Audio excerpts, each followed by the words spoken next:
नीतीश, हरिवंश या आरिफ, कौन बनेगा उपराष्ट्रपति? नाटकीय ढंग से उपराष्ट्रपति जगदीप धनखड़ के इस्तीफे के बाद सबसे बड़ा सवाल उभर कर सामने आ रहा है कि अब कौन भारत का अगला उपराष्ट्रपति बनेगा। उपराष्ट्रपति जगदीप धनखड़ का इस्तीफा मंजूर हो चुका है और अब 6 महीने के भीतर नए उपराष्ट्रपति का चुनाव कराया जाएगा। यह घटना ऐसे समय पर हुआ है जब बिहार में विधानसभा चुनाव की आहट है। इसलिए माना जा रहा है कि एनडीए इस पद के लिए ऐसे चेहरे को मैदान में उतार सकता है जो बिहार में राजनीतिक समीकरणों को साध सके। बिहार की राजनीतिक फिजा में 3 नाम सबसे अधिक चर्चा में है: मुख्यमंत्री नीतीश कुमार, राज्यपाल आरिफ मोहम्मद खान और राज्यसभा के उपसभापति हरिवंश।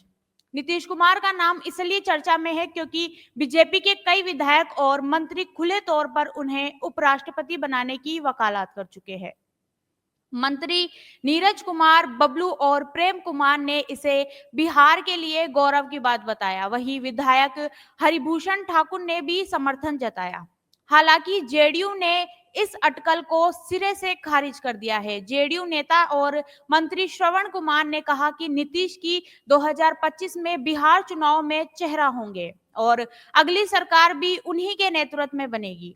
राजनीतिक विश्लेषक अरुण पांडे का मानना है कि नीतीश कुमार भाजपा के लिए न केवल जरूरी बल्कि राजनीतिक मजबूरी भी है। उनके रहते पिछड़ा और अति पिछड़ा वर्ग भाजपा के साथ जुड़ा हुआ है, इसलिए भाजपा उन्हें नाराज नहीं करना चाहती। भले ही वे खुद मुख्यमंत्री बनना चाहते हो। दूसरे दावेदार के रूप में हरिवंश का नाम सामने आता है जो राज्यसभा के उपसभापति है, लेकिन उनकी अपनी पार्टी जेडीयू में स्थिति कमजोर मानी जा रही है। पार्टी की बैठकों में भी उन्हें बुलाया नहीं जाता। पीएम नरेंद्र मोदी के करीबी होने के बावजूद नीतीश कुमार से उनकी दूरी उनके नामांकन में भी बड़ी बाधा बन सकती है।